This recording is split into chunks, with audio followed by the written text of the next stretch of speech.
திருச்சிற்றம்பலம்.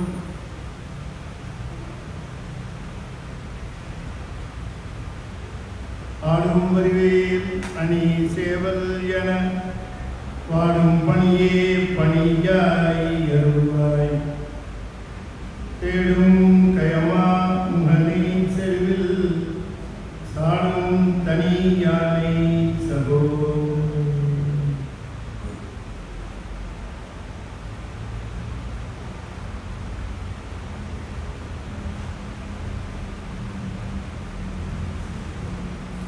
திருச்சிற்றம்பலம்.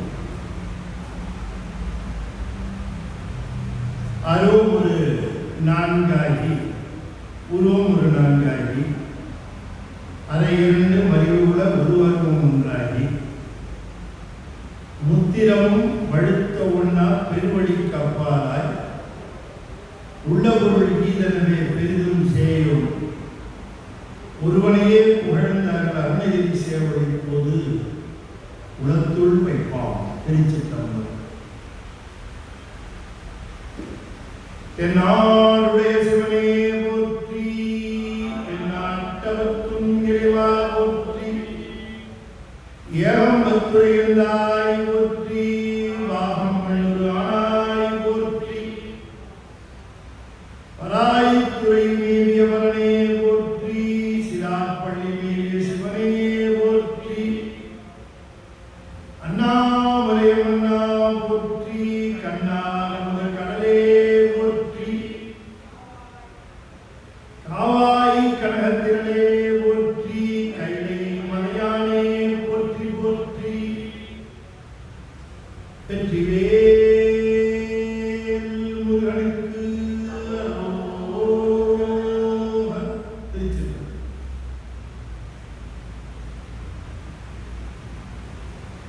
அண்ட சராசரங்களுக்கெல்லாம் அதிபதியாக வழங்கக்கூடிய முருகப்பெருமானுடைய ஒப்பற்ற பெரும் கருணையினாலே மலேசிய திருநாட்டிலே சிரம்பன் பாலதண்டாயுதபாணி சுவாமி திருக்கோயிலிலே இன்றைய தினம் மிகச் சிறப்பாக அருமுக சிவன் என்கிற தலைப்பிலே சில செய்திகளை உங்களுடன் பகிர்ந்து கொள்வதற்கு திருவருள் கூட்டியிருக்கிறது.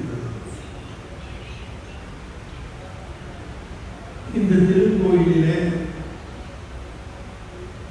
மிகச்சிறப்பாக நிர்வாகம் செய்து வரும் தலைவர் அவர்களுக்கும் திருக்கோயிலுடைய மற்ற நிர்வாகத்தவர்களுக்கும் திருக்கோயில் சிவாச்சாரியார்களுக்கும் என்னை மலேசிய திருநகரிலே பல இடங்களுக்கும் அழைத்து செல்லுகின்ற என்னுடைய உள்வளர்ந்த திரு அரவிந்த் அவர்களுக்கும் என்னை தன்னுடைய இல்லத்திலே வைத்து போற்றுகின்ற என் அன்பிற்குரிய நண்பர் திரு ஸ்கந்தநாதன் அவர்களுக்கும் மற்றும் இங்கே வந்திருக்கக்கூடிய அடியார் உறவுகளுக்கும் என்னுடைய செடி சேர்த்த வணக்கங்களை நான் முதற்கண் தெரிவித்துக் கொள்கிறேன்.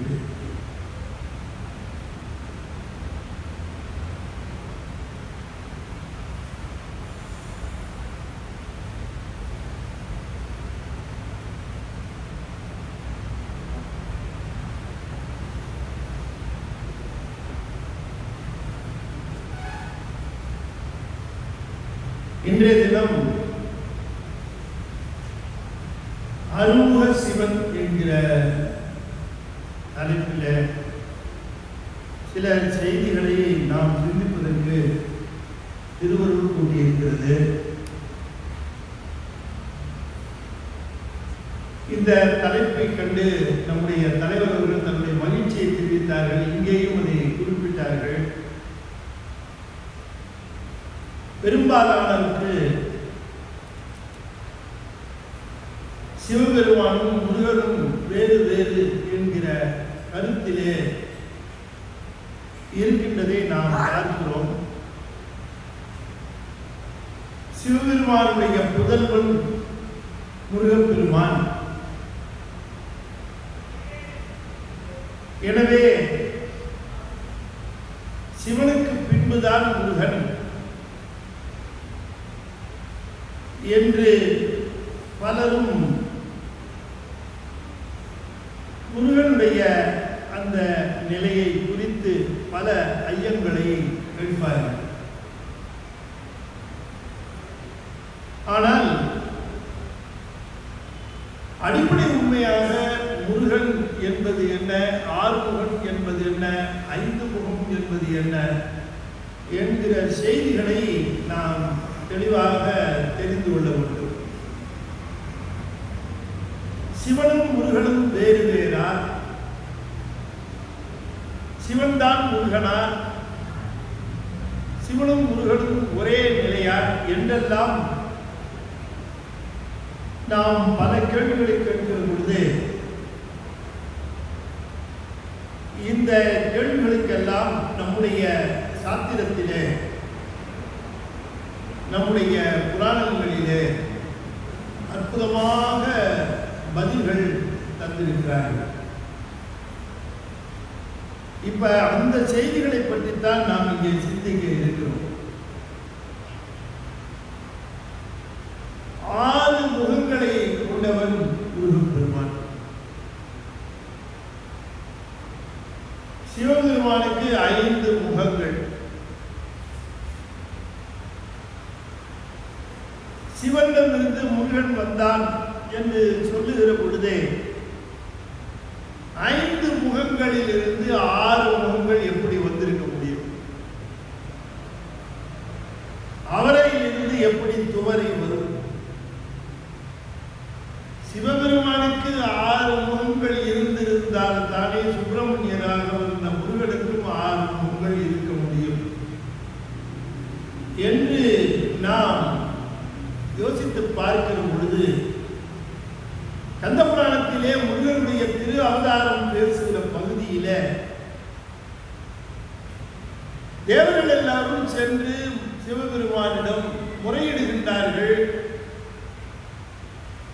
பெருமானே, சூரபெருமனுடைய கொடுமையை நாங்கள் சொல்லலாத துன்பத்துடன் அனுபவித்துக் கொண்டு வருகிறோம். சூரபெருமன் எங்களையெல்லாம் கொடுமை செய்கின்றான். தேவர்கள் என்கின்ற அந்த உயர்ந்த மரியாதை சுத்தமாக போய்விட்டது. வான் சுமந்த தேவர்களாக இருக்கிற நாங்கள் மீன் சுமந்து திரிகின்றோம். தேவ மாதர்கள் எல்லாம் அசுரர்களுடைய வீடுகளிலே பணி செய்கின்றார்கள், பணி செய்கின்ற பெண்களாக இருக்கிறார்கள். இப்படியெல்லாம் எங்களுக்கு ஒரு அவல வாழ்க்கை இருக்கிறது. இந்த சூரபெருமனிடமிருந்து எங்களுக்கு விடுதலை தர வேண்டும் என்று அவர்கள் வருத்தி நிற்கின்றார்கள் திருக்கைலாயத்தில். அப்பொழுது பெருமான் பார்வதியுடன் இருக்கின்றார். இவ்வாறு அந்த தேவர்கள் எல்லோரும் வந்து முறையிடுவதை கேட்டு அவர்களுக்கு பெருமான் ஆறுதல் சொல்லுகின்றார்.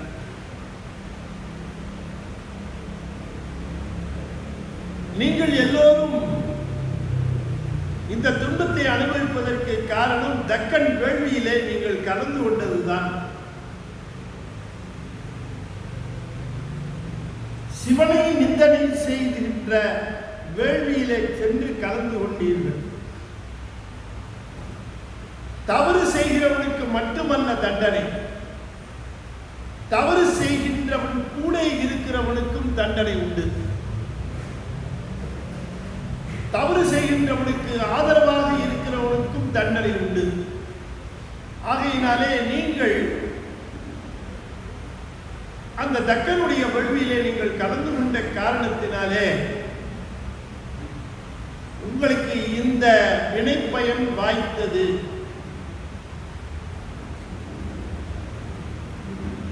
இருந்த போதும் உங்களுடைய வினை பயன்கள் எல்லாம் கழிகின்ற காலம் வந்துவிட்ட காரணத்தினாலே முந்திக்குள் இடர் செய்யற்க புதல்வனை தருதும் என்று அந்திக்கு நிகரண்ணல் புந்திக்குள் இடர் செய்யக்க புதல்வனை தருதும் என்று அந்திக்கு நிகரண்ணல் தனது தொல்லை திருமுகம் ஆறும் கொண்டான். தனது தொல்லை திருமுகம் ஆறும் கொண்டான். அறிஞராயோ சிந்திக்கும் தன் தொல்லை திருமுகம் ஆறும் கொண்டான். புந்திக்குள் இடர் செய்யற்க புதல்வனை தருதும் என்ன அந்திக்கு நிகழ்வை அண்ணல் அறிஞராயோ சிந்திக்கும் தன் தொல்லை திருமுகம் ஆறும் கொண்டான். சிவபெருமான் அவர்களை பார்த்து ஆறுதல் சொல்லி, நீங்கள் எல்லோரும் தக்கனுடைய வேள்வியிலே கலந்து கொண்ட அந்த பாவத்தை அனுபவிக்கின்றீர்கள். வினை செய்தவன் அந்த வினையினுடைய பயனை நுகர்ந்தே ஆக வேண்டும். இந்த வாழ்வு என்பது நம்முடைய வினைகளை அனுபவிக்க வந்த வாழ்வு. நம்முடைய வினைகளை எல்லாம் அனுபவித்து முடித்த பிறகு இந்த உலகத்திலே நம்முடைய வாழ்வு நிறைவு பெற்று விடுகிறது. வினைகள் தீர்ந்த பிறகு ஒருவருக்கும் இந்த பூமியிலே இருக்க உரிமை இல்லை. வினைதான் தீர்ந்தால் திணை போதளவும் நில்லாது கண்டாய், வினை போகவே தேகம் கண்டாய் பட்டு தான் சொல்லுகிறார். வினை போகவே தேகம் கண்டாய், வினைதான் தீர்ந்தால் திணை போதளவும் நில்லாது கண்டாய். யாராலையும் இருத்தி வைக்க முடியாது இந்த உடம்ப. எந்தெந்த வினைகளை அனுபவிக்க வேண்டும் என்று இந்த உடம்பு எடுத்து வந்ததோ அந்தந்த வினைகளை அனுபவித்து முடிக்கிற வரைக்கும் அந்த உயிர் அந்த உடல் கூட்டிலே தங்கி இருக்கும். வினைகளை அனுபவித்து முடித்த பிறகு யாரும் தடுக்க முடியாதபடி அந்த உடல் கூட்டை விட்டு அதை கிளம்பிவிடும். ஒருத்தராலும் தடுக்க முடியாது. வினைதான் தீர்ந்தால் திணை போதாலும் பிராக்ஷன் ஆஃப் செகண்ட் கூட இருக்காது அப்படின்னு பட்டு தான் சொல்லுகிறார். எனவே வினைகளை அனுபவிக்கின்ற இந்த வாழ்க்கையில நாம் நம்முடைய துன்பங்களுக்கு காரணம் இவர் அவர் என்று நோவதை விட நம்முடைய வினைகளின் பயன்களைத்தான் நாம் அனுபவித்து வருகிறோம் என்ற நுட்பத்தை உணர வேண்டும். தீரும் நன்றும் பிறத்தர வாரா என்று கணியன் கூப்பிட்டவர் கூறுகின்றார். எனக்கு ஒரு நல்லது வருகிறது என்று சொன்னால் அந்த நல்லது ஒருவர் மூலமாக வருகிறதே தவிர அந்த நல்லதற்கு காரணம் அவர் இல்லை. உதாரணமாக ஒன்று சொல்லுகிறேன். ஒரு நாயை போகிறது, ஒரு சிறுவன் ஒரு கம்பை எடுத்து அந்த நாயின் மேலே அடிக்கிறான். கம்பு நாயின் மேல் படுகிறது. நாயை தாக்கிய உடனேயே அந்த கம்பு நாயை தாக்கிய உடனே நாய்க்கு வலி ஏற்படுகிறது. நாய் உடனே என்ன செய்யும்?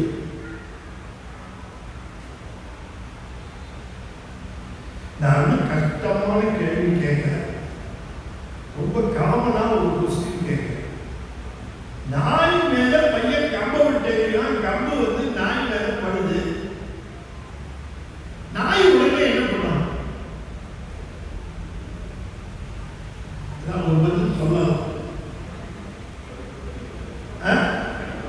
அந்த ஐயா கரெக்டா சொல்றது. அந்த பையனை கடிக்க போகும். நீங்க நல்ல யோசனை பண்ணி பாருங்க. நாயை அடிச்சது கம்பு. ஆனா நாய் என்ன பண்ணும்? தன்னை அடிச்சது கம்பாக இருந்தாலும் கம்பு காரணம் இல்ல, விட்டெறிஞ்ச பையன் தான் காரணம். கம்பை கடிக்காம பையனை கடிக்க வரும் நாய். அது போல நாம நமக்கு வருகிற இன்ப துன்பத்தை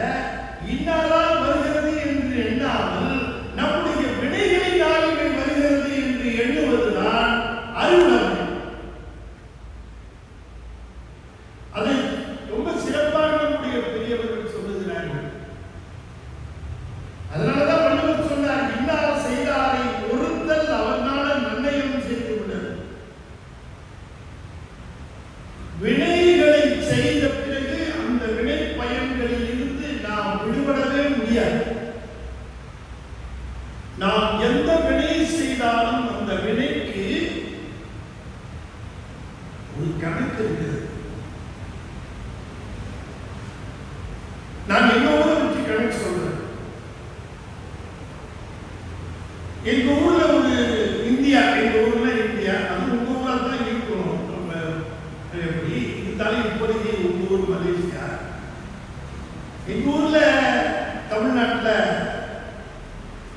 அப்படி வீட்டுக்கு வந்தோம்னா வாசல்ல போட்டிக்கு வந்து லைட் எரியும், ஹாலுக்குள்ள போனோம்னா ஃபேன் சுத்தும், டிவி ஓடும்.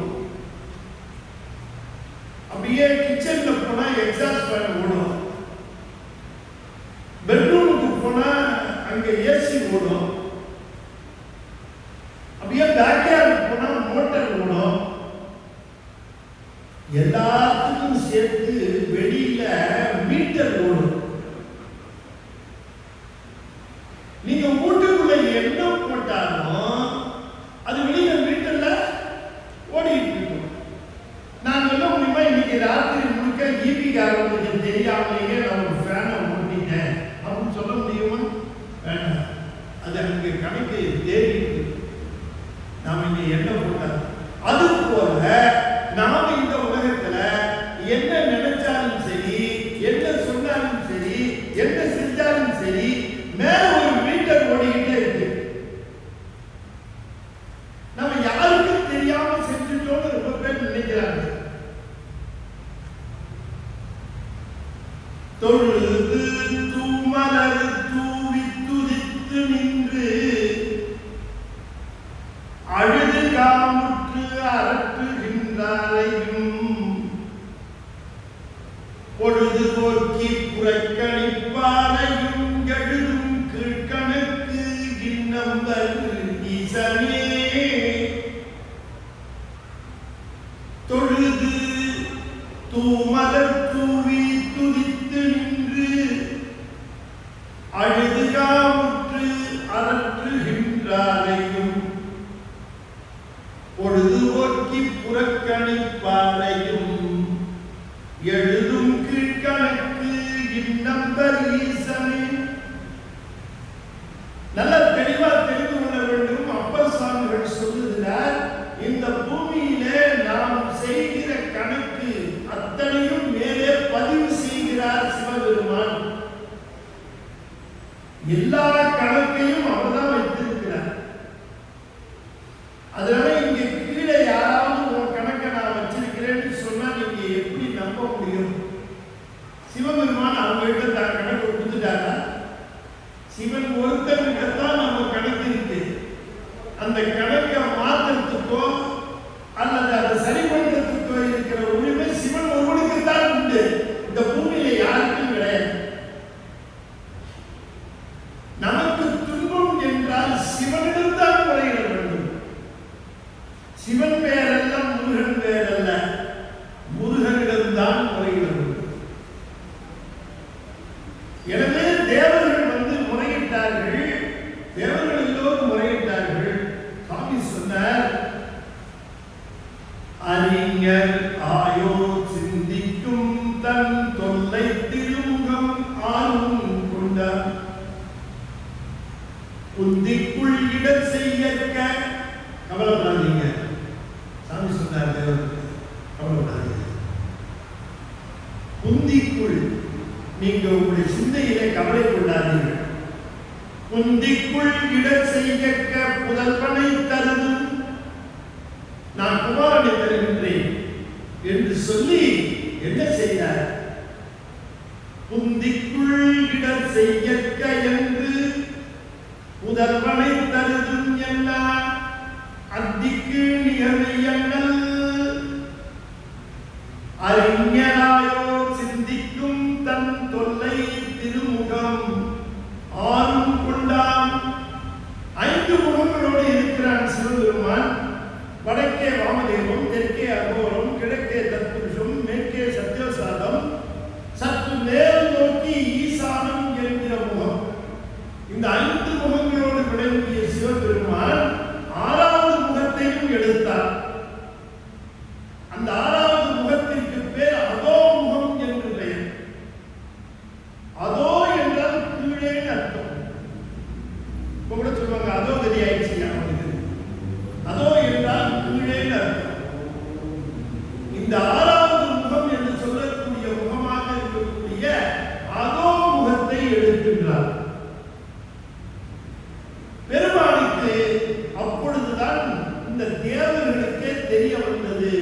சிவபெருமானுக்கு 5 முகங்கள் அல்ல 6 முகங்கள். 6வது முகமாக இருக்கக்கூடிய இந்த அதோ முகத்தை சிவபெருமான் அப்பொழுது எடுத்ததை பார்த்து ஆகா இவர்தான் ஆறுமுகன் என்று தெளிந்தார்கள். அப்ப சிவபெருமான் 6 முகங்கள் கொண்ட நிலையிலே ஒரு வடிவம் எடுத்துக் கொள்கிறார். 5 முகங்களை கொண்ட வடிவம் மகேஸ்வர மூர்த்தங்களாக இருக்கிற பொழுது தன்னுடைய 6 முகங்களையும் கொண்ட ஒரு வடிவத்தை எடுக்கிறார்.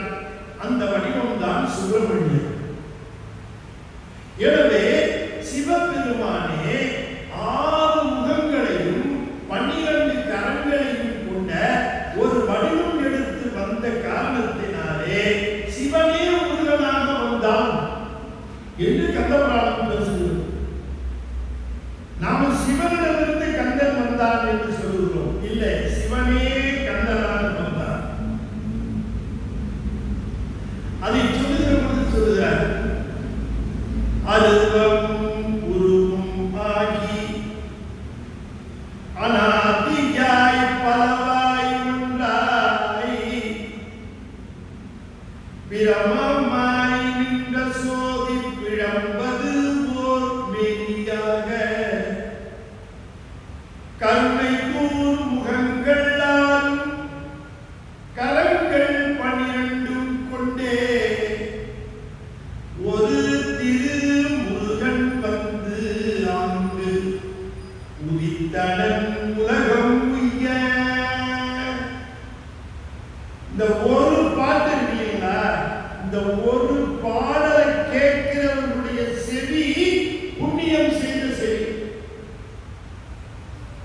இந்த ஒரு பாடலை சிந்திக்கின்றவர்களுடைய உள்ளம் புண்ணியம் செய்த உள்ளம். ஏனென்றால் முருகப்பெருமானுடைய திருத்தோற்றம் பற்றி பேசுகின்ற அற்புதமான பாடல் கந்தபுராணத்திலே. அருவம் உருவுமாகி அநாதியாய் பலவாய் ஒன்றாய் பிரமமாய் நின்ற சோதி பிழம்பு அதுவோர் மேனியாக. இறைவனுக்கு உருவம் கிடையாது, ஆனால் உயிர்களுக்காக அது கீழே இறங்கி வருகிற பொழுது திருமணி தாங்குகிறது. அவனுக்கு இயல்பான உருவம் கிடையாது. உதாரணம் உங்களுக்கு சொல்லுகிறேன். ஒரு டம்ளர், அந்த டம்ளர்ல நல்ல லீக்கேஜ் எல்லாம் எதுவும் இல்லை, ஃபுல் ப்ரூஃப் டம்ளர். அந்த டம்ளருக்குள்ள 4-5 ஐஸ் கியூப் போடுறேன். இந்த டம்ளர்ல ஏதோ சயின்ஸ் எக்ஸ்பெரிமெண்ட் சொல்லலாம்னு நினைச்சு பயந்துடாதீங்க. நம்ம காமனா பார்க்கிற ஒரு விஷயத்தை உங்களுக்கு விளக்குறேன். ஒரு டம்ளரு, அது உள்ள 4-5 கியூப், அதான் ஐஸ் கட்டி, அது போல ஒரு 5 நிமிஷம் கழிச்சு பார்க்கிறேன். டம்ளருக்கு வெளியில எப்படி இருக்கும்?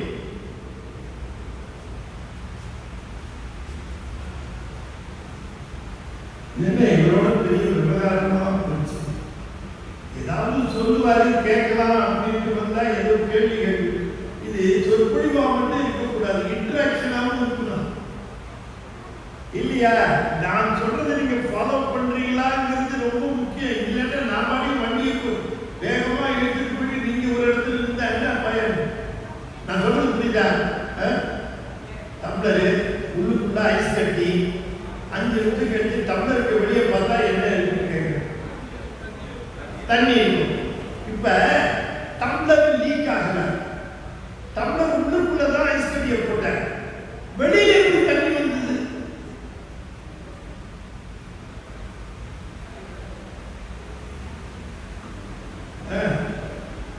உள்ளுக்குள்ளதான் ஐஸ் கட்டியை போட்டேன், டம்ளர் உள்ளுக்குள்ள போட்டேன், வெளியில டம்ளர்ல தண்ணி கண்டா சொன்னீங்க, பதில் கண்டா தான் இருக்குது. ஏன் வாய் சொல்றேன், பதில் அர்த்தம் சொல்லிடுறேன்.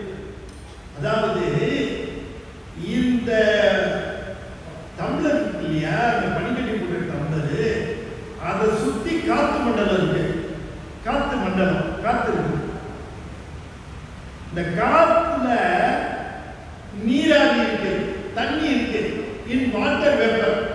அதுல ஒரு ஸ்டீம் ஃபார்ம்ல இருக்குது, ஆவி ரூபத்துல அருவமா இருக்கு. எது? தண்ணி.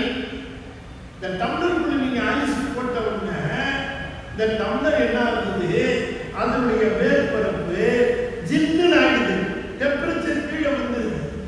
அப்ப அந்த டம்ளர் ஜில்லுன்னு ஆன உடனே இந்த டம்ளர் தொட்டுக்கிட்டு இருக்கு பாருங்க, காற்று மண்டலம், டம்ளர் சுத்தி இருக்கு, அந்த காற்று மண்டலம் ஜில்லுன்னு ஆயிடுது.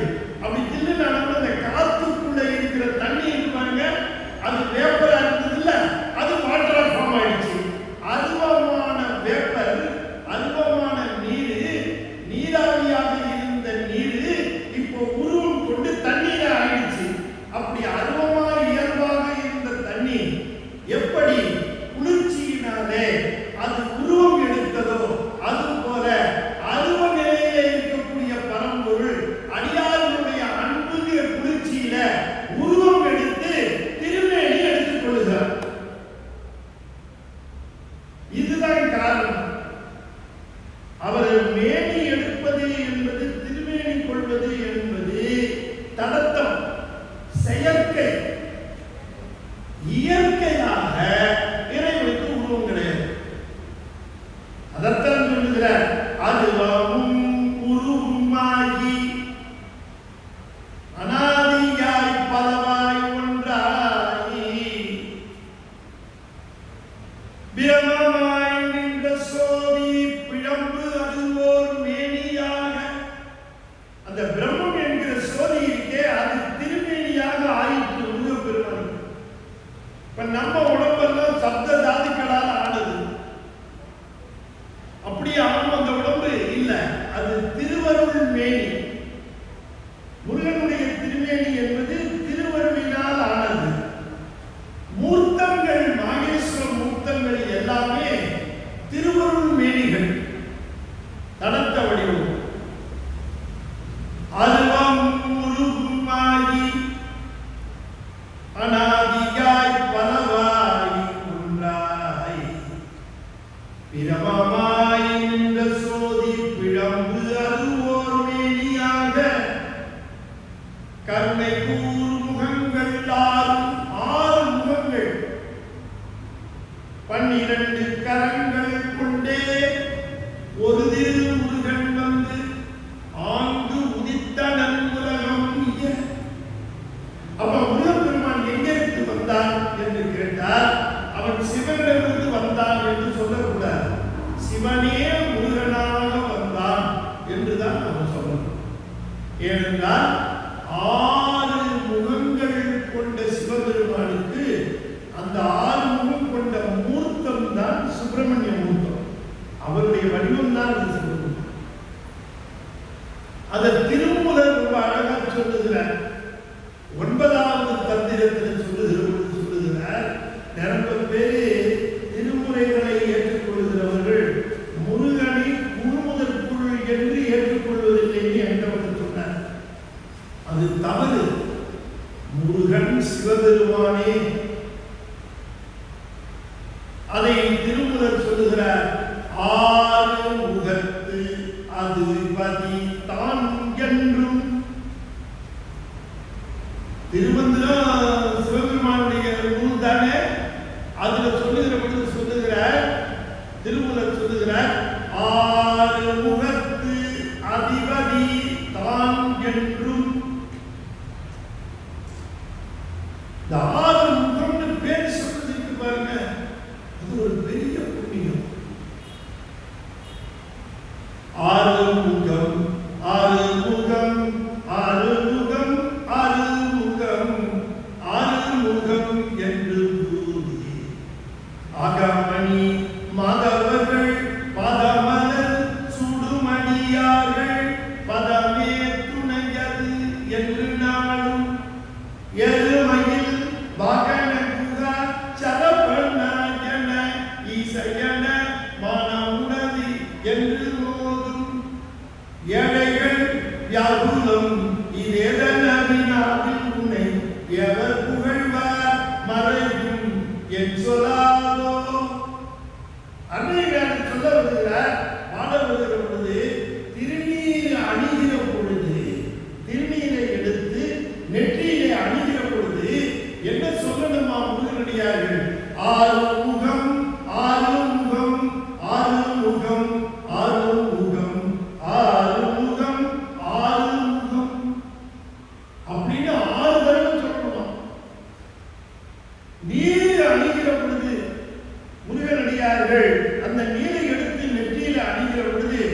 ஆறு முகம் ஆறு முகம்.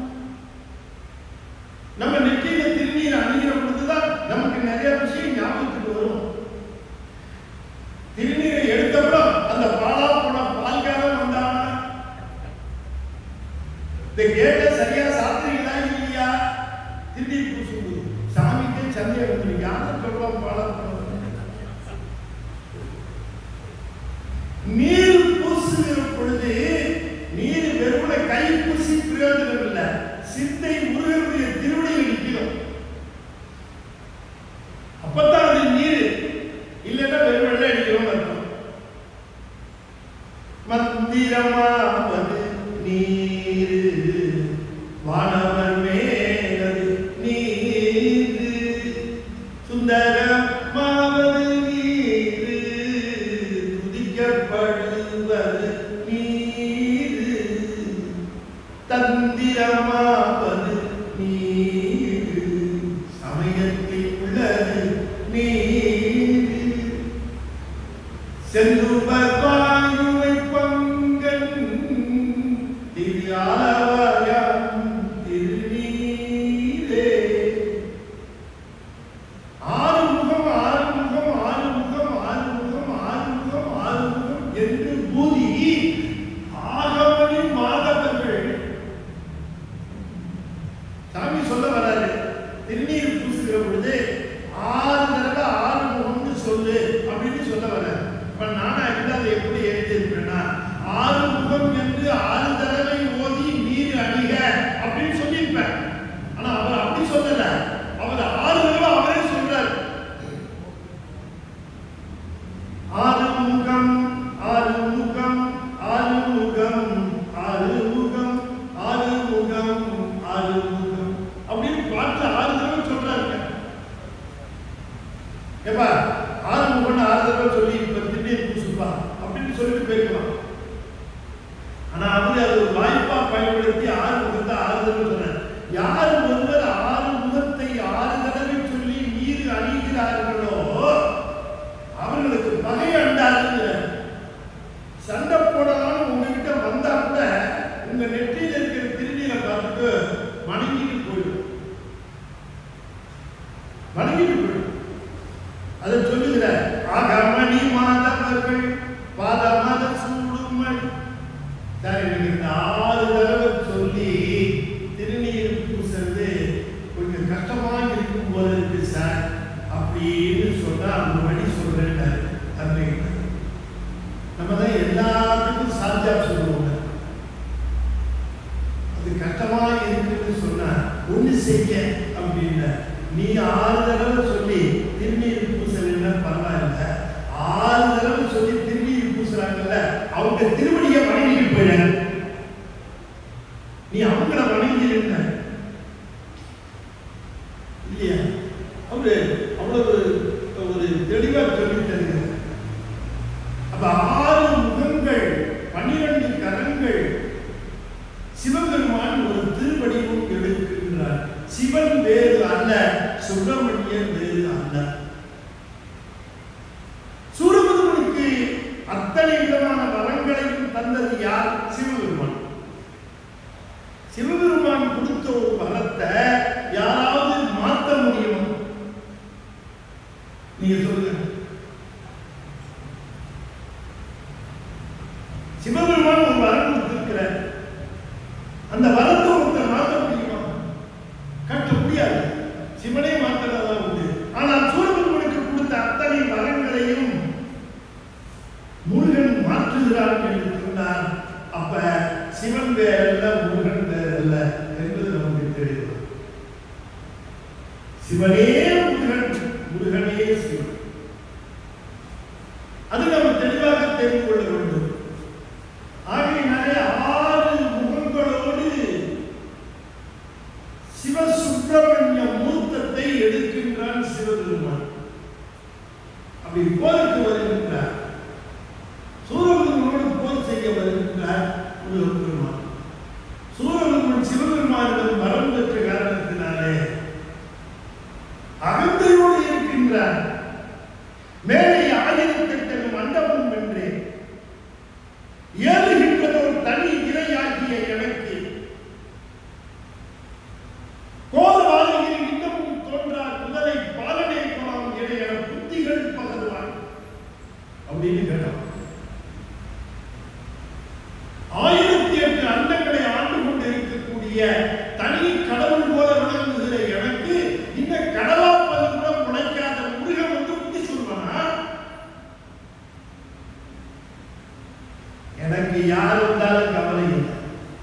கைலாயத்தில் இருக்கிற சிவபெருமான் எனக்கு வரம் கொடுத்திருக்கிறார்.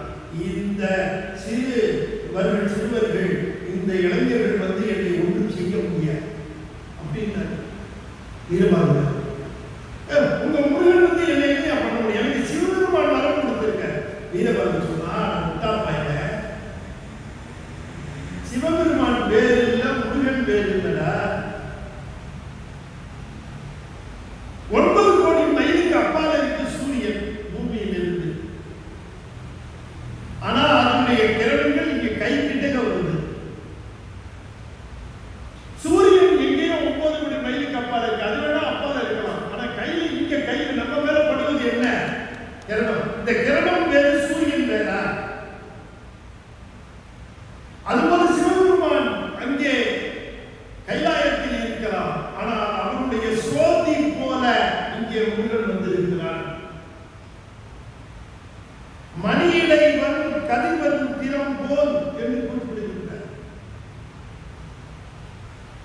ஆகையினாலே நாம் முருகனை சிவனுக்கு வேறாக கருதக்கூடாது. முருகனே சிவன், சிவனே முருகன். இப்ப இந்த திருக்கோயில கூட தலைவர் சொன்னார், பின்னர் நாங்க வச்சிருக்கிறோம் அப்படின்னு. இப்ப நீங்க பல கோயில்கள் போனீர்கள் என்று சொன்னால், சிவன் கோயிலுக்கு போனால் சிவன் கோயில்ல பல மூர்த்தங்கள் பல பிரகாரங்கள்ல இருக்கும். ஆனால் மூலவர் சிவலிங்கமாக இருப்பார்.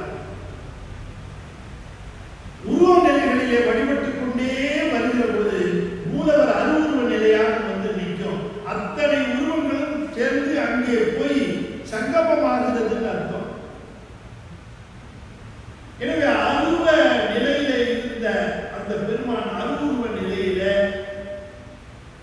நாம் காணுகிற முறையில சிவலிங்கமாக இருக்கிறார் என்று சொன்னால் அதிலே எல்லா மூர்த்தங்களும் அடக்கம்.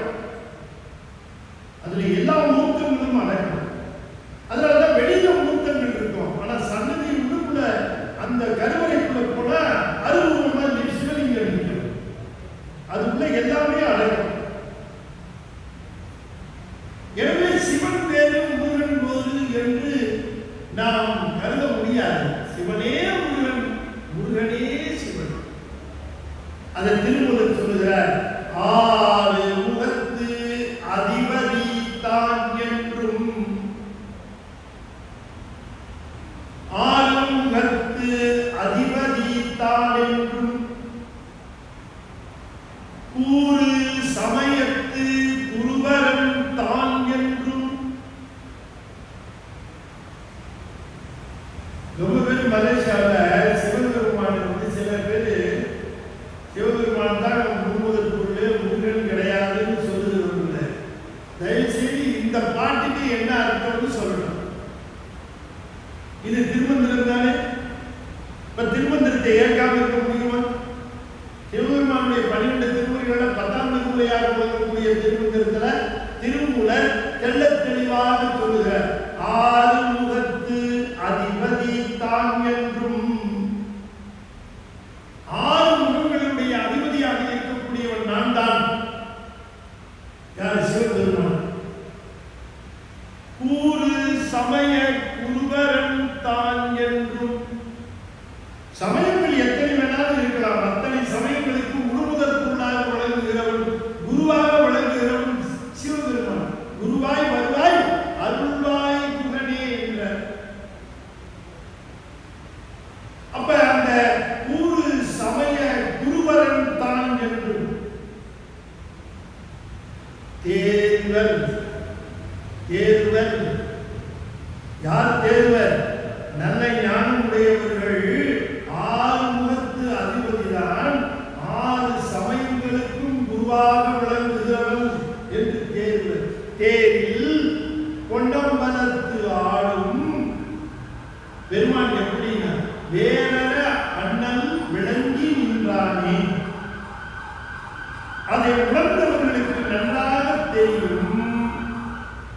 இந்த தில்லையிலே கூத்தாடுகிற பெருமான் தான் முருகன் என்று தெரியும். எனவே முருகனுக்கும் சிவபெருமானுக்கும் வேறுபாடே கிடையாது. இன்னொரு நுட்பமான விஷயம் உங்களுக்கு நான் சொல்ல போறேன். ரொம்ப நுட்பமான விஷயம். கேள்விப்பட்டிருக்க முடியாது. ரொம்ப ஆழமான விஷயம். அதை நீங்க கொஞ்சம் கவனமா கேட்டு, உங்களுக்கு இன்னைக்கு டெலிவரி பண்றது சிவகுமார் இல்ல, டெலிவரி பண்றது சிவகுமாரன். நான் இல்ல, உங்களுக்கு சொல்லுகிறேன். நம்முடைய சமீபத்தில் 19ஆம் நூற்றாண்டுல 20ஆம் நூற்றாண்டு தொடக்கத்தில் அவர் சாதிச்சிருக்கிற 19ஆம் நூற்றாண்டை சேர்ந்த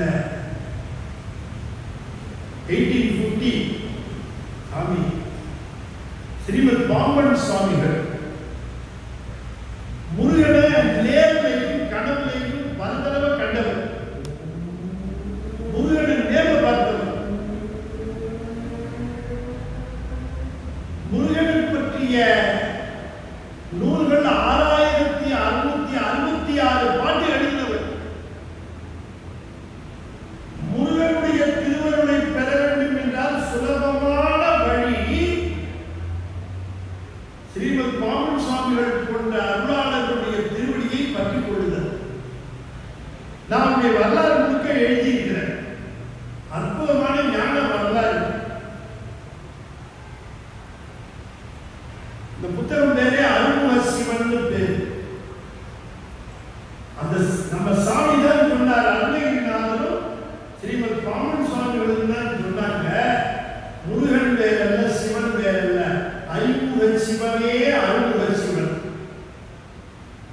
ஐமுக சிவனே அருள்முக சிவன். ஸ்ரீமத் பாம்பன் சுவாமிகள் 35 நாட்கள் சுடுகாட்டிலே சதுர குழி தோண்டி உள்ளே கொட்டகையை போட்டு தியானத்தில் இருந்தவர்கள். 6 நாட்கள் தியானத்தில் இருந்தால் முருகன் 6ஆவது நாள் இரவு வந்தார். கூடவே அருணகிரிநாதனும் வந்தார், அகத்தியரும் வந்தார். சுவாமிக்கு நேரிலே வந்து முருகப்பெருமான் உபதேசம் செய்தார். அந்த உபதேசத்தினுடைய விரிவுதான் தகராலய ரகசியம் என்கிற ஒரு அற்புதமான நூலை செய்தார். இந்த உடம்பு என்ன சாதாரண நினைக்கிறீங்களா?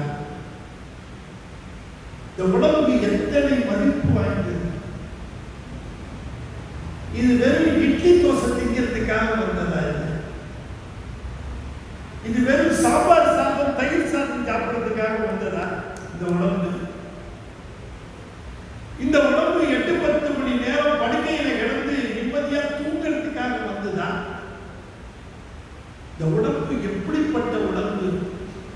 இந்த மாண்ட உடம்பு எப்படிப்பட்ட உயர்வான உடம்பு? இந்த மாண்ட உடம்பு என்று சொல்லக்கூடிய இந்த உடம்பை வைத்து இந்த பிறவியிலிருந்து தப்பித்து விடலாமே. அப்படிப்பட்ட ஒரு அற்புதமான சாதனம் அல்லவா இது? இந்த உடம்பினுடைய அருமை தெரியாமல், பெருமை தெரியாமல் ஒரு ராஜா என்ன பண்ண, காட்டுக்கு வேட்டையாட போனார். மந்திரியை கூப்பிட்டு ஏனாதி கூப்பிட்டு போனார் காட்டு. அங்க வேட்டையாட போது கொஞ்சம் ஓய்வெடுத்தார். ஒரு வயசான கிழவனார். அவரு மரத்தை எல்லாம் வெட்டி கட்டு கட்டி தலையில சுமந்துக்கிட்டு இன்னொரு கட்டை கையில் எடுத்துக்கிட்டு அப்படியே மெதுவா நடந்து வந்தார். இந்த ராஜா அவர் பார்க்கிறார். பார்க்கும்போது ரொம்ப பாவமா இருந்தது. அவர் உடனே என்ன பண்ணார், மந்திரியை விட்டு கூட்டுவாங்க. அவர் போய் அழைச்சிட்டு வந்தார். ஏன் அவனுக்கு இவ்வளவு வயசாச்சு, இந்த வயசுலயும் ஏன் இப்படி உழைச்சிக்கிட்டு கஷ்டப்பட்டுக்கிட்டு மரம் வெட்டி அதை எடுத்துக்கிட்டு போய் சாப்பிட்டு என்னாச்சு?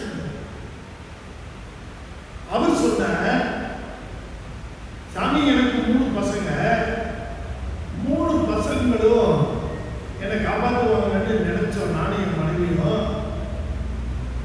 ஆனா 3 பசங்களும் ஒருத்தருக்கு ஒருத்தன் யாரு எங்களை வச்சுக்கிறதுன்னு சண்டை போட்டுக்கிட்டு 3 பேருமே பார்த்துக்கல.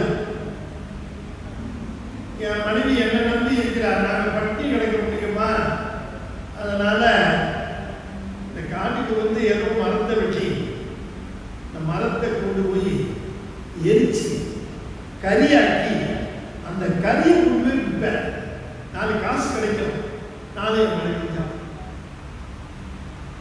சரி ஓ ஊருக்கு வந்தார். ராஜா கொஞ்சம் யோசனை பண்ணார், அந்த கிழவனுக்கு கொஞ்சம் ஏதாவது செய்யணும். மந்திரியை கூப்பிட்டார். 100 சந்தன மரம் இருக்கிற காட்டாத பேர் கிழவனுக்கு எழுதி வச்சு 100 சந்தன மரம் இருக்கிற காட்டை அவன் கொடுத்துரு அப்படின்னு சரின்னு ஆச்சு, கொடுத்துட்டாங்க. ஒரு 3-5 வருஷம் ஆச்சு. ராஜா திரும்பவும் அந்த காட்டுக்கு போக வேண்டிய வாய்ப்பு வந்து இந்த கிழமை ஞாபகத்துக்கு வந்தது. இந்த கிழமை பார்க்கணுமே நினைச்சிட்டு இருக்காரு. இந்த கிழமை விறக வெட்டி பழைய மாதிரியே கட்டி கட்டிக்கிட்டு தலையில சுமந்துக்கிட்டு வந்துட்டு இருக்காங்க. ஒரே ஆச்சரியமாயிடுச்சு. மந்திரியை கூப்பிட்டேன். அந்த கிழவனுக்கு 100 சந்தன மர காடு கொடுத்து சொன்னேன், கொடுத்தாச்சுங்க. என்ன இப்பவும் அதே மாதிரி வேலை செஞ்சுட்டு நம்ம கூப்பிட்டீங்க, உனக்கு மந்திரியை விட்டு 100 சந்தன மர காடை கொடுத்து சொன்னேன், கொடுத்தாங்க. அமே கொடுத்தாங்க சார். என்ன பண்ண, எனக்கு மரம் தேடி போக வேண்டிய வேலையே இல்லாம போயிடுச்சு. இந்த 100 மரம் ஒன்றுதுன்னு சொன்னாங்க. அதனால ஒவ்வொரு மரமா வெட்டி எடுத்து கொண்டு போய் எரிச்சு கரியை வித்துக்கிட்டு இருந்தேன். அட பாவி, சந்தன மரத்தையா வெட்டி வித்த கரியாக்குங்க? ஒரு மரம் 1 கோடி ரூபாய் ஆச்சேயா, அதை கொண்டு போய் எரிச்சேன். எத்தனை மரம் வச்சிருக்கிறேன்? இன்னும் ஒரே ஒரு மரம் பாக்கி இருக்கிறேன். நல்ல வேலை தப்பிச்சு. பாவி, அதை எரிக்காது. அதோட பட்டையை எடுத்து வித்தாலே காசுயா. அப்படிங்களா? இனிமேலாவது அதை வச்சு பார்த்துக்கிறேன். அந்த கிழமை வேற யாரும் இல்லை, நம்ம தான். நமக்கு 100 சந்தன மரம் மாதிரி ஆயிரக்கணக்கான பிறப்பு கொடுக்கிறார். ஒவ்வொரு பிறப்பும் ஒரு சந்தன மரம். ஆனா அதை கொண்டு போய் சுடுகாட்டில் எரிச்சு எரிச்சு எரிச்சு தள்ளிட்டு இருக்கிறோம். கடைசியா ஒரே ஒரு மரம் இருந்துச்சு, அதுதான் இந்த பிறவி. இதை வச்சு பயன்படுத்திட்டு முருகனுடைய அழகணும். இதையும் போட்டு விட்டோம்னா இதையும் கொண்டு கடை. இது சந்தன மரம், இது எரிக்கிறதுக்கு இல்லை. இப்ப இந்த உடம்பை பார்க்கிறவங்க இது தூள உடம்புன்னு. இந்த தூள உடம்புக்குள்ள இந்த தூள உடம்பை இயக்குகிறது சூட்சம உடம்புன்னு ஒன்று இருக்கு. அது சூட்சம உடம்புன்னு பேரு. அதுலதான் நமக்கு மனம், புத்தி, சித்தம், அகங்காரம், 5 புலன்கள்ங்கிற கருவி இருக்கு. அதுக்கு புரியட்ட காரியம்னு பேரு, சூக்கும தேவம்னு பேரு. நம்ம கனவு கண்டோம்னா நம்ம கனவுல நாமளே வருவோம். பார்த்துருக்கீங்களா? நம்ம பார்ப்போம் தெரியுங்களா? அது எந்த தேவம் தெரியுமா? அது நம்முடைய சூக்கும தேவம். நல்லா ஞாபகப்படுத்தி சொல்லுங்க. நீங்க சூக்கும தேவத்தோட கனவுல உங்களை பார்க்கும்போது பேண்ட் போட்டுருக்கீங்களா, சுடிதார் போட்டுருக்கீங்களா, புடவை கட்டிருக்கீங்களா? சொல்லவே சூக்கும தேகத்தை நீங்க பார்ப்பீங்க கனவுல. இந்த சூக்கும தேகத்துலதான் இந்த 8 தத்துவங்கள் இருக்கின்றன. புரியட்ட காயம் பேர். அதை தாண்டி உள்ள போனீங்கன்னு வச்சுக்க, காரண உடம்பு இருக்கு. இந்த காரண உடம்பை தாண்டித்தான் ஒரு தூய பிரதேசம் இருக்கு. அந்த தூய பிரதேசம் இந்த மத்தியில இருக்குது. இதயத்தானம் என்று சொல்லுவது இந்த இதயத்தை குறிக்கிறதில்லை, நடுவே இருக்கக்கூடிய அந்த உடம்பை குறிப்பது. எனவே தூல தேகம், சூக்கும தேகம், அதை தாண்டி காரண தேகம். இந்த தேகங்களுக்கெல்லாம் அப்பாற்பட்டு ஒரு தாமரை போல ஒரு அமைப்பு விளங்குகிறது சுத்தமாயை. அதற்குள்ளே விளங்குவதுதான் தூய இடம். அந்த பரவெளியிலே அருள் நிலையிலே சிவமானது அல்லது முருகனானது அந்த பரபிரமமானது அங்கே இருக்கிறது. அங்கே இருக்கிற பொழுது இந்த ஆன்மா இந்த காரண தேகத்திலே இந்த தத்துவங்களோடு இருக்கிற பொழுது அது அங்கேருந்து இங்க அதை இயக்கி கொண்டு இருக்கிறது. அப்ப இந்த இதயத்துக்குள்ளே இந்த பரபிரம்மம் என்று சொல்லக்கூடிய மூலப்பொருள் உள்ளேதான் இருக்கு. அதை குறிக்கிறது தான் கோயிலுக்குள்ளே கர்ப்ப கிரகத்துக்குள்ளே இருக்கிற கடவுள். அவர் அங்க உள்ளே இருக்கிறார். அவர் உள்ளே இருக்கிற அந்த பரபிரம்மம் பரவெளி இருக்கிறது. அது உள்ளே இருந்து அது அசைந்தால் உயிர் அசையும். அது அசைவை தந்தால் உயிர் அசையும். அது அசைவை நிறுத்தினால் உயிர் அசைவும் என்று உள்ளது. எனவே உள்ளுக்குள்ள இருக்கிற அந்த பெருமான் செய்வதற்கு உயிர் கூத்து என்று பெயர். அந்த உயிர் கூத்து என்று சொல்லுகிறவர் அங்கே உள்ளே அவர் கூத்தாடினால் இந்த உடம்பை இந்த உயிர் பயன்படுத்தும். அவர் கூத்தை நிறுத்தினால் இந்த உயிர் இந்த உடம்பை பயன்படுத்துவது நின்று. எனவே உள்ளே இருக்கக்கூடிய அந்த பொருள் தான், உள்ளுக்குள்ளே இருக்கக்கூடிய அந்த பொருள் பரபிரம்மம் என்று சொல்லக்கூடிய பொருள் தான் உயிரை இயக்க, உயிர் உடம்பை இயக்குகிறது. எனவே அது அங்கே கூத்து செய்கிறது.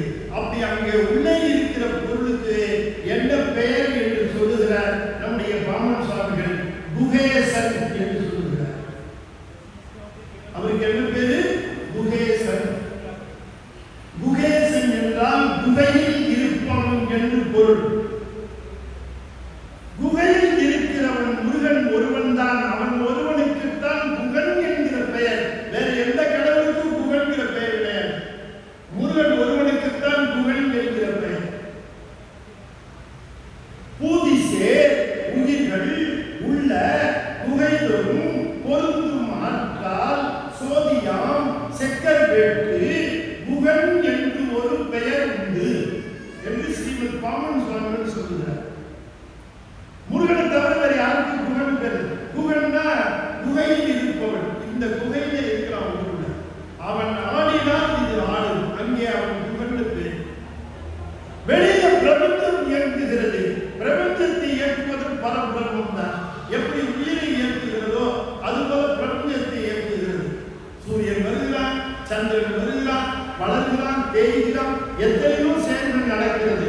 தானா நடக்குமா? தானா நடந்தா இஷ்டத்துக்கு நடக்கும். ஆனால் இதெல்லாம் முறையாக நடக்கிறது. என்னைக்காவது சூரியன் லீவு போட்டுக்காரா? என்னைக்காவது டிராபிக் ஜாம் சார்ந்து லேட்டா 7:30 மணிக்கு வந்திருக்காரு சூரியன்? இல்ல. அது முறையா நடக்குதுன்னு சொன்னா ஒரு அறிவுள்ளவன் அது முறையாக நடத்துகிறான். இப்ப சொல்றாங்க உலகம் இயக்குவது இயற்கை. இயற்கை எப்படி? இயற்கைக்கு அறிவு கிடையாது. ஒரு காடி ஒன்று சரியா ஓட்டலன்னா நாம என்ன சொல்லுவோம்? எந்த அறிவு கட்டமா ஓட்டுறோம் இல்லையா? அறிவுடை பொருள் இயக்கினால் தானே அது முறையாக இயங்கும். இந்த உலகம் முறையாக இயங்கிக் கொண்டிருக்கிறது. அப்ப அதை இயக்குவது ஒரு அறிவுடைய பொருள். அதை ஒருவன் கூத்து செய்து ஆட்டி வைக்கின்றான். அவன் அந்த பிரபஞ்ச கூத்தை செய்கின்றான். எப்படி உள்ளுக்குள்ளே உயிர் கூத்து நடக்கிறதோ அதுபோல வெளியே பிரபஞ்ச கூத்து நடக்கிறது. உயிர் கூத்து ஒவ்வொருவருக்கும் தனியாக நடக்கும். பிரபஞ்ச கூத்து எல்லோருக்கும் பொதுவாக நடக்கும். உள்ளுக்குள்ளே ஆடுகிறவன் உயிர் கூத்து செய்கிறவன் குகேசன். வெளியில பிரபஞ்ச கூத்து செய்கிறவன் ஆடுகிறவன் நடேசன். இந்த குகேசன் தான் அந்த நடேசன். அந்த நடேசன் தான் இந்த குகேசன். அப்ப இந்த பிரபஞ்சத்தை இயக்குகின்ற நடேசன் வேறு அல்ல. இந்த உயிரை இயக்குகின்ற குகேசன் வேறு அல்ல. குகேசனே நடேசன், நடேசனே குகேசன். ஐமுக சிவனே அருமுக சிவன், அருமுக சிவனே ஐமுக சிவன். இந்த தெளிவு நமக்கு இருக்கணும். எனவே நானே காந்திய பொறியியல் கல்லூரியில எங்க திருச்சிராப்பள்ளியில் இருக்கு. அந்த பொறியியல் கல்லூரியில படிச்சேன். அப்ப எப்படின்னு கேட்டீங்கன்னா 50 50% தமிழக மாணவர்கள், மீதி 50% அவுட் ஆஃப் ஸ்டேட். அவங்க எப்படி ரூம் கொடுப்பாங்கன்னு சொன்னா, ஒரு தமிழக மாணவர் ஒரு நார்த் இந்தியன் 2 பேரும் சேர்த்து தான் போடுவாங்க ரூமுக்கு, ஒத்துமையா இருக்கு. அது மாதிரி எனக்கு ரூமுக்கு ஒரு நார்த் இந்தியனை ரூம்மேட்டா போட்டு எனக்கு கொடுத்தாங்க ஒரு ரூம். அவன் பேரு தீபக் ராலின்னு பேரு. அவனுக்கு இங்கிலீஷ் தெரியாது, எனக்கு ஹிந்தி தெரியாது. அதனால நாங்க 2 பேரும் ஒத்துமையா இருந்தோம் இல்லையா? அவன் வேலையை அவன் பாப்பா, நான் வேலையை நான். வருஷம் முடிஞ்சது. முடிஞ்சப்ப ரூம்மேட்ஸ் பிரிஞ்சோம். வேற ரூம்மேட் ஒரு வளர்த்து வச்சிருக்கு. அப்ப அவன் சொன்னா, Sivakumar, I want to see a Tamil picture, will you take me அப்படின்னு கேட்டான். நான் நினைச்சேன், உனக்கு என்ன அந்த கெட்ட காரணம்னு நினைச்சேன்.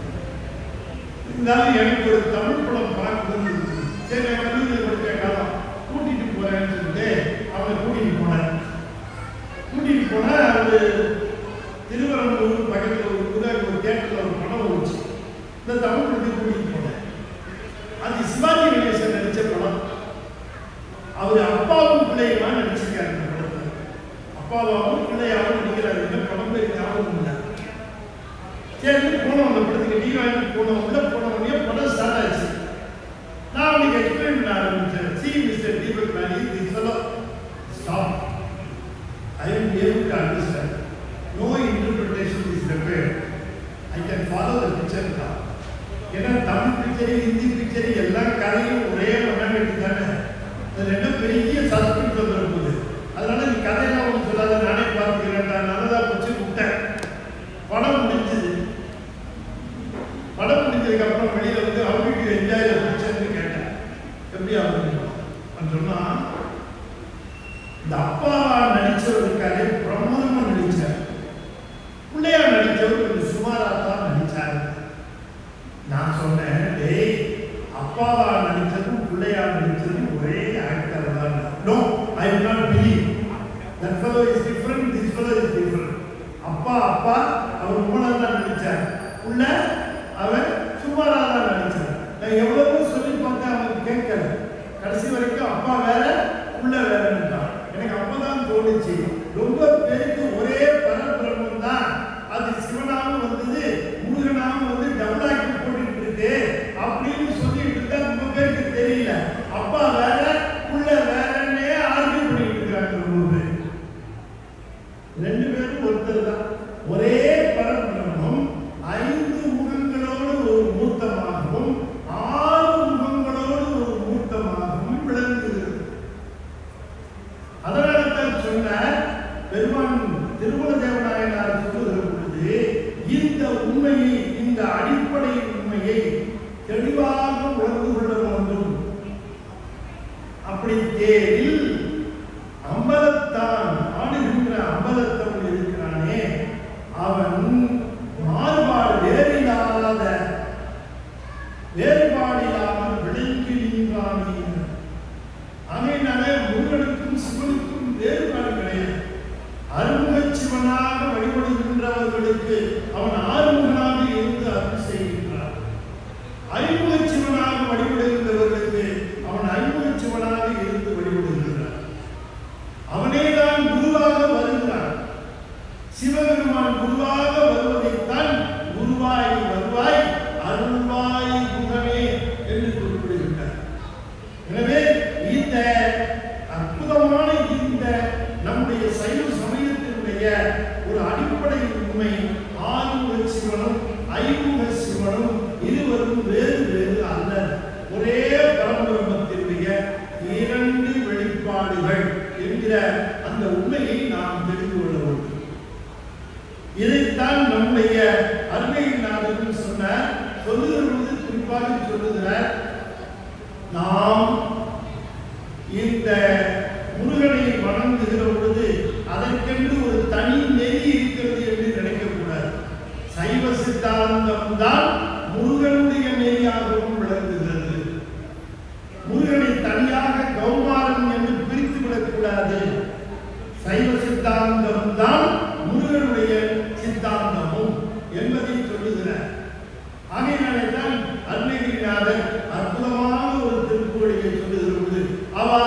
மறுவினா வசுதை காணும் மணவாரன் கணலில் வாழ்வன் துடராதே அலா நுகரவாத இது தேரை கதினாடு அறிவாகி உளமால் கொண்டகனாலே சிவாய என ஒரு காலம் நினையாத திமிராகரணி பாவென்றருள்வாயே திரோகமனமாறும் அடியார்கள் அருமாடவர்கள் தியானமுறு பாதம் தருள்வாயே உவாவினிய காணுவினியாவும் மகிழ்வாகணம் உல்லாசம் உடலேறும் கடலோனே உலா உதயவாணி சதகோடி உருவான ஒளிவாகு மகிழ்வேதம் கைலோனே துவாத சபுயாச்சர சடானன வராசிவர் சுதாயைன மானங்குடையோனே சுராதிபதி மாலையனோடு மானோடு சலாமிடும் சுவாமி மலைவாழும் பெருமாளே. முருகன் மயில் மேல எல்லாரும் சைவம் கிடைக்கிறாங்க. யாரு? மான் திருமான், அயன், இந்திரன், தேவாதி தேவர்கள் எல்லாரும் சைவம் கிடை சலாமிடும் சுவாமி மலை வாழும் பெருமாளே. அப்ப முருகனுக்கு அத்தனை தேவர்களும் வாழ்வு தந்த பெருமானாக விளங்குகிறார் என்று சொன்னால் முருகன் வேறு சிவன் வேறு என்று நாம் கருதிவிடக்கூடாது. முருகனே சிவன், சிவனே முருகன். எனவே நாம இன்னும் ஒரே ஒரு செய்தி சொல்லுகிறேன். இப்ப இங்க திருச்செந்தூர், திருப்பரங்குன்றம், பழனி போனவர்கள் இருந்தா கை தூக்குங்க. சரி, அங்க பூஜா காலங்கள்ல நீங்க பூஜைக்கு போயிருக்கீங்களா? பூஜை நடக்கும் போது போயிருக்கீங்களா? போகும்போது ஓதுவார் பாடி பார்த்திருக்கீங்களா? ஓதுவார் என்ன பாடுவார் தெரியுமா? பழனி, திருப்பரங்குன்றம், திருச்செந்தூர் அந்த விழா நேரத்துல அந்த பூஜை காலங்கள்ல ஓதுவார் நின்று என்ன பாடுவார் தெரியுமா? தேவாரம் பாடுவார், பஞ்சபுராணம் பாடுவார். பஞ்சபுராணம் யாருக்கு பாடணும்? சிவபெருமானுக்கு தான் பாடணும். ஆனா முருகன் சன்னதியில் இருந்து பஞ்சபுராணம் பாடுவார். ஐயா ஒரு கேள்வி கேட்டாங்க, முருகனுக்கு பின்னால வச்சதை பத்தி நமக்கு கொஞ்சம் சொன்னாங்க. நான் கேட்கிறேன் ஒரு கேள்வி. திருச்செந்தூர்ல எங்க இருக்கிறார் சிவலிங்கம்? முருகனுக்கு பின்னாடி இருக்காரு. பஞ்சலிங்கம் இருக்கிறார். நீங்க உள்ளுக்குள்ள குகைக்குள்ள போய் அந்த பஞ்சலிங்கத்தை வழிபாடு செய்யணும். அதுக்கு மேல ஒரு ஓட்டை இருக்கும். அந்த குகைக்கு தேவர்கள் வழிபடுவதாக ஐதீகம். பின்னால தானே இருக்கிறாரு பஞ்சலிங்கமும். அதுக்குத்தான் முருகர் பூஜை செய்வதாக அதிகம். அதனால அது ஒரு பெரிய இங்க இருக்கிறது ஒரு அமைப்பு, சிறப்பான ஒரு அமைப்பு தான். முருகருக்கு பின்னாடி இருந்தாலும் சரி. இப்ப வயலூர் போனீங்கன்னு வச்சுக்கீங்களேன், சிவலிங்கம் முன்னால இருக்கும், முருகர் பின்னால இருப்பார். வயலூருக்கு உப்பான வயலூர் போனீங்கன்னா அங்க சிவலிங்கம் முன்னால இருக்கும், அம்பாள் முன்னால இருப்பாங்க. அப்படி பின்னால போனோம்னா முருகர் இருப்பார். இங்க வந்தா முருகர் முன்னால இருப்பார், அவரு பின்னாலே இருப்பார். ஆகக்கூடிய ஐமுகச்சிவன் பின்னால இருந்தாலும் சரி, முன்னால இருந்தாலும் சரி, அருமுகச்சிவன் முன்னால இருந்தாலும் சரி, பின்னால இருந்தாலும் சரி, நம்ம பொறுத்த வரைக்கும் சிவன் வேறல்ல, முருகன் வேறல்ல. சிவனே முருகன், முருகனே சிவன் என்று நாம் தெளிவடையப்படும் என்று சொல்லி ஐயா நிறைய செய்யணும். சரி, நீங்க நின்னா அதான் சிக்னல் நான் தெரிஞ்சுக்கிட்டேன். ஆகையினாலே இந்த அற்புதமான இந்த ஞான வழியை தலைவர் அவர்கள் நான் சென்ற முறை வந்த பொழுது மிகுந்த இனிமையான உபசரிப்பு, ஐயா அவர்களுடைய உபசரிப்பு, அந்த மலர்ந்த முகம். கேப்டன் அவர்கள் இந்த திருக்கோயில் நிர்வாகத்தை சிறப்பாக செய்து வருகிற பாங்கு அடியேனும் பார்க்கிற பாக்கியம் எனக்கும் கிடைக்கிறது ஒரு பொழுது. ஆகையினாலே முருகப்பெருமானை தரிசிக்கிற பாக்கியம் எனக்கு கிடைக்கிறது. இந்த பகுதி மக்களுக்கு இப்படி ஒரு அற்புதமான பாரத நாயகர் வாய்த்த பேரு பெரும் பேரு. நம்ம தேடி போக வேண்டியதில்லை, நம்ம தேடி முருகன் வந்திருக்கிறாங்க. அப்ப நம்முடைய வினைகளை எல்லாம் போக்கிக் கொண்டு நாம் பேரருள் பெற வேண்டும் என்று சொல்லி இந்த அளவை பூர்த்தி செய்து நிறைவு செய்யும் முகமாக 6 எழுத்து மந்திரத்தை அடியேன் 6 முறை சொல்லுவேன். அன்பர்கள் தொடர்ந்து சொல்ல வேண்டும் என்று உங்கள் திருவடியை பணிந்து வேண்டிக் கொள்கிறேன். நான் சொல்லி முடிச்சுவேன், நீங்க திரும்ப தொடர்ந்து சொல்லுங்க. என்னன்னு கேளுங்க. நீங்க ஒரு தடவை சரவண பவ அப்படின்னு அந்த மந்திரத்தை சொன்னா அதுக்கு ஒரு பலன் உண்டு, அது வீட்டுல சொன்னீங்கன்னா. ஆனா அதே சரவண பவ மந்திரத்தை நீங்க கோயிலுக்கு சொன்னீங்கன்னா ஒரு தடவை சொன்னா 100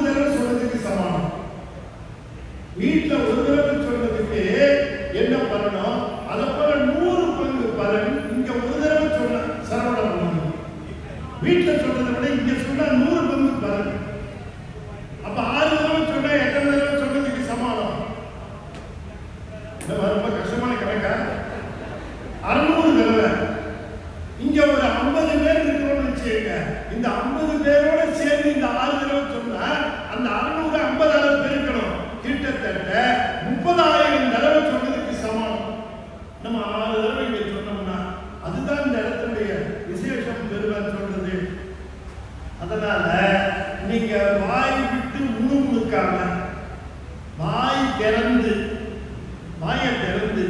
நம்ம வாயிலிருந்து சத்தம் வரணும். எவ்வளவு சத்தம் என்னென்னத்துக்கெல்லாம் வருது இல்லையா? பந்தியில உட்கார்ந்து இருக்கிறோம், நம்ம பரிமாறிக்கிட்டே போகிறார், லட்டு போட்டுக்கிட்டே வராரு. இவ்வளவு பெரிய லட்டு முடிச்சு பார்க்கறது முந்திரி பருப்பு. நம்ம கிட்ட வரும்போது அவரை யாரோ கூப்பிட்டாங்க, திரும்பிட்டார், ஏதோ பேசிட்டு வந்தார், நம்ம இலைய ஸ்கிப் பண்ணிட்டு அடுத்த இலைக்கு போயிட்டார். நம்ம என்ன பண்ணுவோம்? லட்டு அப்படின்னா கூடுவோம், லட்டு அவனுக்கு கூடையவே கீழே போட்டுவோம். அப்படி கூட்டுவோம் இல்ல, அதுக்கு மட்டும் குரல் வசந்த திருநாமத்தை சொல்றதுக்கு, மந்திரத்தை சொல்றதுக்கு குரல் வசரணும், அருமையா உச்சரிக்கணும், கந்தகிரிக்கு கேட்கணும். அந்த சரவண பவ மந்திரம் அது சொல்லுகிறார், பக்தியும் ஞானமும் பரவிடும் மார்க்கம் எத்தனையோ இருப்பினும் இகத்தில் முத்தி தந்து அனுதினம் முழுப்பவன் நல்கிட சத்தியமாவது சரவண பவவே.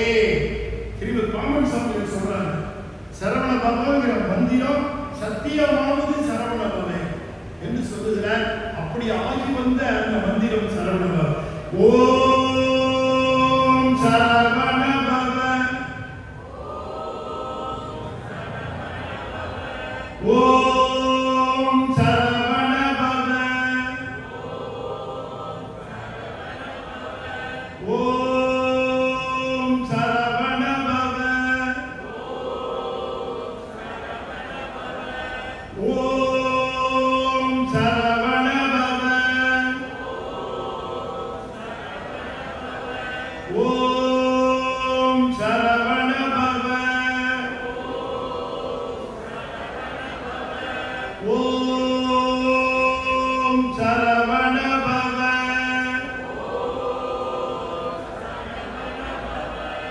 சிற்றம்பலம் அடியன் எழுதின இந்த ஆறுமுக சிவன் என்கிற வரலாற்று நூல் ஸ்ரீமத் பாம்பன் சுவாமியுடைய வரலாறு அற்புதமான ஞான நூல். அதே போல சுந்தரர் தேவாரம், சுந்தரருடைய தேவாரம், 100 தேவாரங்களுக்கும் விளக்க உரை, பதிப்புரை எல்லாம் தந்திருக்கிறோம். அது வரலாற்று முறையில் அமைந்த சிறப்புடையது. வேண்டுகிறவர்கள் புத்தகம் இங்கே இருக்கிறது, பெற்றுக்கொண்டு பயன்பெறலாம் என்று சொல்லி இந்த அளவிலே மீண்டும் அத்தனை நல்ல உள்ளங்களுக்கும் குறிப்பாக தலைவர் அவர்களுக்கு என்னுடைய மனமார்ந்த வாழ்த்துக்களை தெரிவித்துக் கொண்டு நிறைவு செய்கின்றேன். நன்றி, வணக்கம். திருச்சிற்றம்பலம். தென்னா